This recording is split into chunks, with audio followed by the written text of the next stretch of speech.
ओम शांति। आपका प्रश्न है, मन को अमन व दमन करने के बजाय सुमन बनाना है, तो सुमन बनाने का अर्थ क्या है और कैसे करें?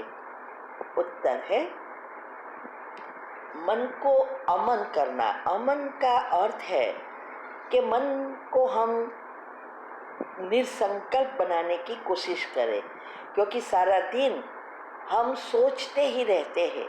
व्यर्थ, नेगेटिव, टॉक्सिक विचार, जो भी हम इंद्रियों द्वारा देखते हैं, सुनते हैं, वो विचार चलते रहते हैं।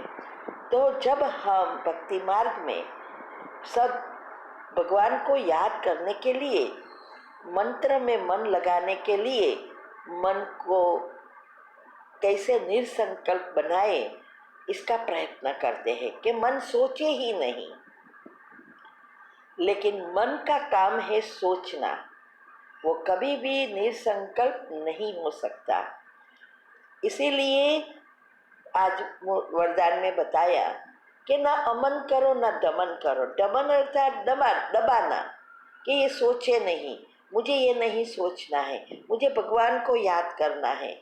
ऐसे करने से भी आपका मन स्थिर नहीं होगा। सुमन का अर्थ है श्रेष्ठ मन। अभी आत्मा का खोराक ही है आत्मा के 7 गुण, आत्मचिंतन, परमात्मा चिंतन। बाकी सब जंक फूड है। तो उसका खोराक अगर हम दे दें तो श्रेष्ठ संकल्प, 7 गुणों का चिंतन या आत्मा परमात्मा का चिंतन, इसको सोचने से या मन को इस तरह दिशा बताने से वो सुमन बनता जाता है। व्यर्थ या नेगेटिव निकालने का पुरुषार्थ नहीं है, अमन या दमन करने का पुरुषार्थ नहीं है।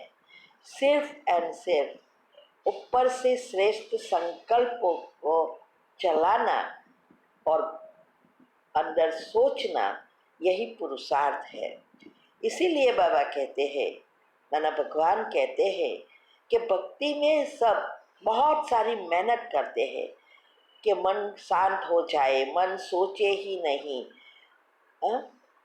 कितनी मेहनत करते हैं मंत्र में लगाने के लिए, भगवान को याद करने के लिए, लेकिन मन को दिशा नहीं देते हैं। और मन को दिशा देने के लिए मन को लगाम लगानी पड़ती है, और लगाम है बुद्धि। जब उसको बुद्धि रूपी लगाम लगा दे तो मन सुमन हो जाता है। जैसे घोड़ा चंचल है, लेकिन जब वो उसके ऊपर लगाम लगा देते हैं तो वही घोड़े अच्छी रीति काम देता है। ऐसे ही मन भी घोड़ा है, घोड़े की तरह चंचल है। इसको कहते ही है ना, मन चंचल है। तो उसकी लगाम है बुद्धि। तो जब हम मन और बुद्धि को एकाग्र करते हैं, साथ में रखते हैं, तो धीरे धीरे वो शांत होता जाता है। साथ में उसको दिशा देनी पड़ती है। तो दिशा क्या है? तो भगवान ने आके बताया कि आपके विकर्म विनाश करने हैं, आप आत्मा की शक्ति भरनी है और मन को सुमन बनाना है, तो मेरे से योग लगाओ, मेरे तरफ आपके मन बुद्धि को एकाग्र करो। और जो भी ज्ञान है कि हमारा लक्ष्य है कि अभी हमें भगवान को मिलना है, भगवान के साथ बातें करना है, स्वर्ग में श्री कृष्ण के साथ पहले जन्म में उसके घराने में आना है, ये सारे लक्ष्य भगवान ने दे दिए। तो उस तरफ हम मन को अगर लगाना शुरू किया तो मन उस तरफ बिजी हो जाएगा। तो न हमें दमन करना पड़ता है, ना कभी अमन करना पड़ता है। ऑटोमेटिक अच्छा आत्मा की बातों को चिंतन करने से वो सुमन बन ही जाएगा। इसीलिए बाबा कहते हैं कि आपका मन श्रेष्ठ संकल्प अभी करता है। पहले पहले इतना मेहनत लगती है, लेकिन अगर हम विधि करते हैं तो विधि से सिद्धि जरूर मिलती है। और विधि यही है कि योग की पहली अवस्था पक्का करना, दिनचर्या मनचर्या सेट करना। ये जो भी मैंने अच्छी अवस्था बनाने के लिए जो वीडियो रखी है हमारी चैनल पर, वो सुनो और वो विधि अपनाएंगे तो धीरे धीरे धीरे आपका मन शांत होता जाएगा, क्योंकि सातों चक्र के लेयर्स पॉजिटिव बन जाएंगे। तो फिर व्यर्थ नेगेटिव नेचुरली खत्म हो जाएगा।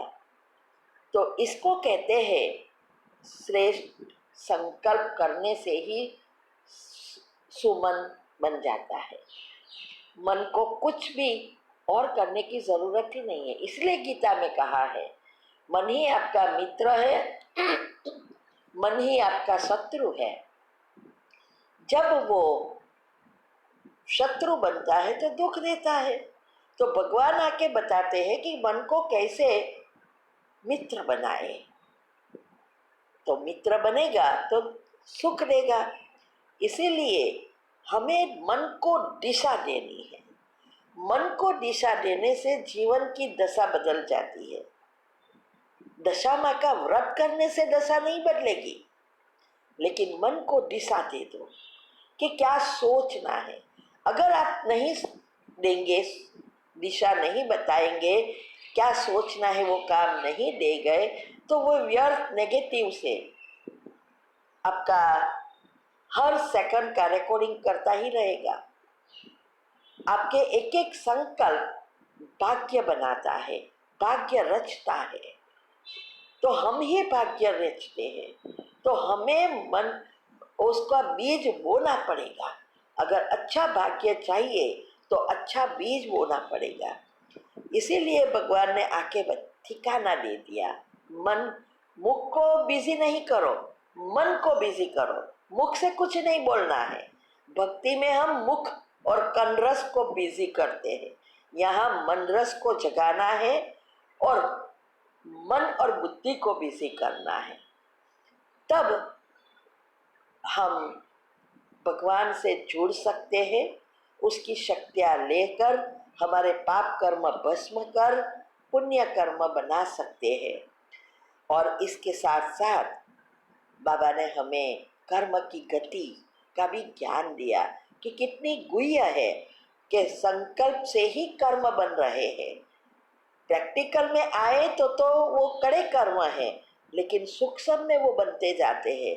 तो इसके लिए हमें आदि मध्य अंत का भी ज्ञान दिया कि ये सृष्टि कैसे बनी, कैसे ये घूमती है, कितने साल की होती है, कैसे हम गिरते जाते हैं, क्या परिवर्तन होता जाता है। ये सारी बातें हमें समझाई और इस बातों का मंथन करने से हमारी बुद्धि शुद्ध पवित्र बन विशाल बन जाएगी, नेचुरली पॉजिटिविटी हो जाएगी। तो हमें मेहनत करने की ज़रूरत ही नहीं पड़ेगी। इसीलिए हमें अभी मन को अगर सुमन बनाना है तो विधि अपनाओ। आप देखेंगे मन कितना अच्छा काम करेगा। ठीक है। ओम शांति।